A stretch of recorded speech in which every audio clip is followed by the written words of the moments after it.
I am 95 years old now, and when people hear that I am still diabetes-free, they look at me as if I hold some secret medicine. I learned to respect food, to understand which items slowly steal health. Let me tell you, my slow old voice, the foods I became careful about, one by one. Soft drinks were the first thing I left behind. They look cheerful and bright bottle, but inside they carry heavy sugars. I realized my body was being pushed like a tired horse. Water became my real companion. At single change, removed a daily storm from my blood sugar. Packaged fruit juices fooled me for a while. The labels said natural, but the sweetness felt unnatural. Without fiber, the sugar rushed straight into my bloodstream. I would feel hungry again even after a full glass. Later, I understood that chewing a fruit is wiser than drinking it. Fresh lemon water replaced those boxes, and my body felt calmer. Cakes and pastries were once my weakness at every celebration. Soft cream, sweet frosting, white flour, a dangerous trio hiding behind smiles. I noticed my waistline growing and my energy shrinking. These treats were never meant to be everyday food.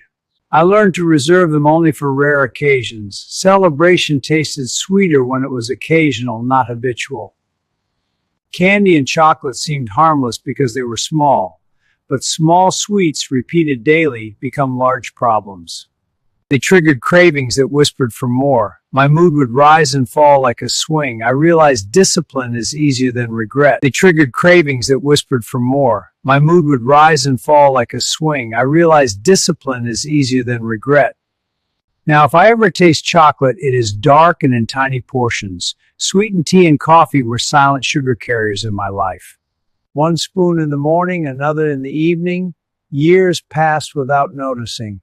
Sugar dissolved. Warm, unsweetened tea became comfort without consequence.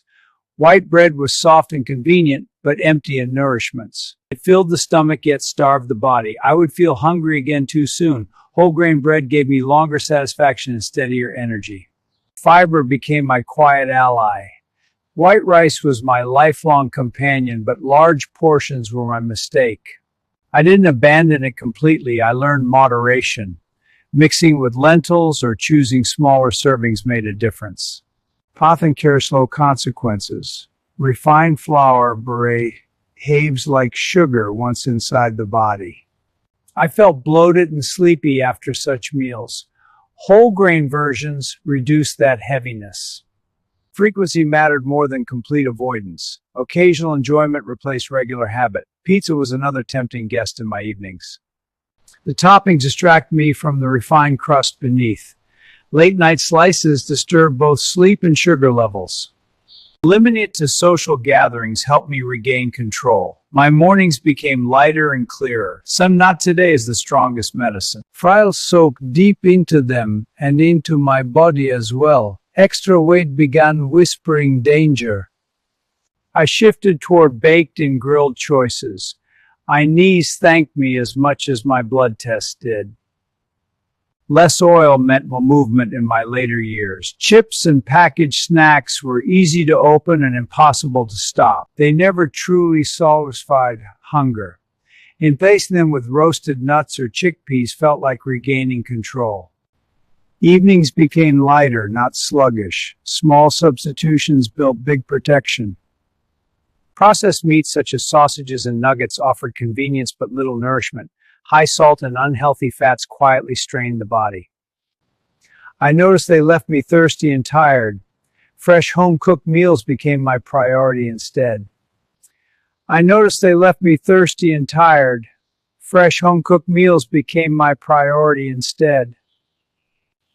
Simplicity restored balance. Real food proved kinder than factory food. High-sugar fruits like mangoes and grapes taught me that even healthy foods need limits. I never stopped eating fruit. I learned portion control. One slice satisfied more than an entire bowl. My body responded better to moderation. It does not raise sugar directly, yet it burdens the heart and blood pressure. After 70, I began tasting food before adding salt. Gradually, my tongue adjusted. My heart felt lighter and steadier. Health is not only about sugar, it is about the whole system working in harmony. So here I am at 95. Not perfect, mere consistent. I did not chase strict diets or risk tests. Food can be either a slow poison or a gentle medicine. And every long, peaceful morning I wake up to this. This is proof that small daily choices quietly shape a lifetime. Diabetes affects over 40 million Americans. That's 12% of the population and has more than doubled in 20 years. So choice is yours. Either you want to live with diabetes or diabetic-free life.